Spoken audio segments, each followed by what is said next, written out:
मैं हूँ तांगजिन और मेरी कहानी की शुरुआत उस दिन से होती है जब मैंने पहली बार मिस्टर तांग को देखा था। वो सिर्फ मेरे बॉस नहीं थे, बल्कि टाइम पिक्चर्स के मालिक थे। एक ऐसे इंसान जिनसे पहली नज़र में मुझे प्यार हो गया था। वो प्यार जो बेआवाज था, लेकिन दिल की हर धड़कन में मौजूद था। 4 साल पहले की बात है, जब मैंने उन्हें पहली बार देखा। कुछ था उनमें, ऐसा जो रोकता नहीं था, बल्कि खींचता था अपने पास, अपने साथ। वो मिंगजू को पसंद करते थे, ये मैं जानती थी, लेकिन तब भी मैं उनके करीब रहना चाहती थी। कभी कभी इंसान को खुद से भी ज्यादा किसी और की खुशी प्यारी लगने लगती है। बस उसी खुशी के पीछे मैंने अपना करियर, अपनी मंजिल, सब कुछ बदल दिया। मैंने वही कंपनी ज्वाइन की ताकि उनके आसपास रह सकूं। वो मुझे शायद देख भी नहीं पाते थे, लेकिन मैं उन्हें हर दिन देखती थी, और हर बार थोड़ा और खुद को खोती चली गई। एक दिन मैंने उनके लिए केक लाकर उनके ऑफिस में रख दिया। आपका दिल टूटा है ना? इसलिए सोचा थोड़ी मिठास से शायद दर्द कम हो जाए। उन्होंने सिर उठाकर देखा और बस इतना कहा, थैंक यू। उनकी एक मुस्कुराहट ने मुझे यकीन दिला दिया कि मैं शायद पूरी तरह से हार नहीं रही हूँ। वो अक्सर मिंगजू के बारे में बात करते, सलाह मांगते, और मैं बस सुनती रहती, जैसे खुद को किसी साइलेंट रोल में डाल दिया हो, जहाँ कोई डायलॉग नहीं, बस एहसास हो। पर उस दिन जब उन्होंने मुझसे पूछा, क्या तुम मुझे पसंद करती हो? मेरा दिल रुक सा गया। कहने को बहुत कुछ था, लेकिन डर लगता था। डर था कि कहीं हमारी अब तक की बनी बनाई बॉन्डिंग टूट न जाए। मैंने प्रपोजल सबमिट किया, एक कहानी लिखी थी, दिल से। उन्होंने कहा, अगर स्क्रिप्ट ठीक है तो मैं तुम्हारे लिए कोई अच्छा प्रोड्यूसर ढूंढ दूंगा। पर मैं चाहती थी कि वो खुद मेरे प्रोड्यूसर बने। क्यों? क्योंकि उनका होना मेरे लिए सिर्फ एक प्रोजेक्ट नहीं था, वो मेरा सपना था। मुझे और कोई नहीं चाहिए, सिर्फ आप। क्योंकि मुझे आप पर भरोसा है।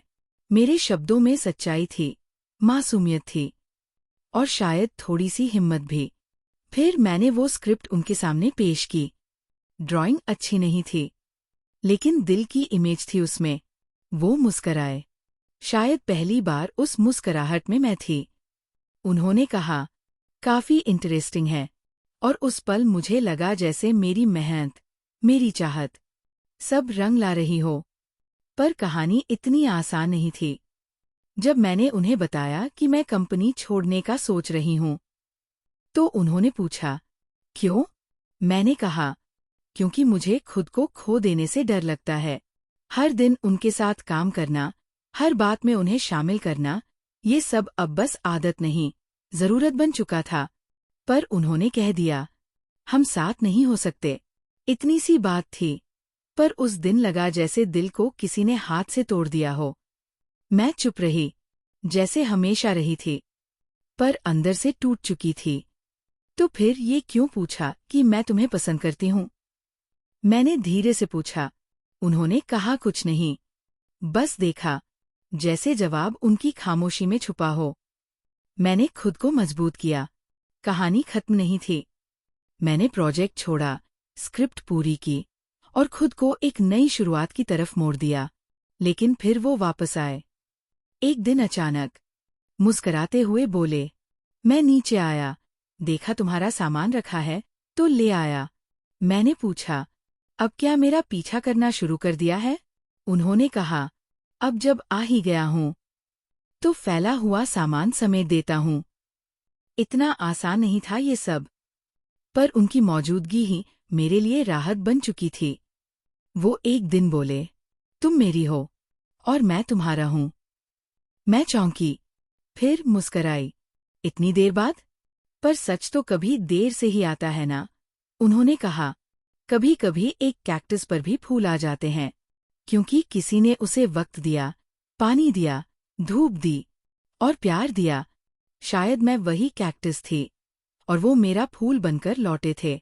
अब जब मैं उन्हें देखती हूँ, तो लगता है कि हर वो दिन जब मैंने उन्हें बिना किसी उम्मीद के चाहा, वो सब आज इस एक पल के लिए था। तुम मेरे हो और मैं तुम्हारी हूँ। अब कोई ना हो के भी तुम कुछ लगते नहीं, बल्कि सब कुछ लगते हो।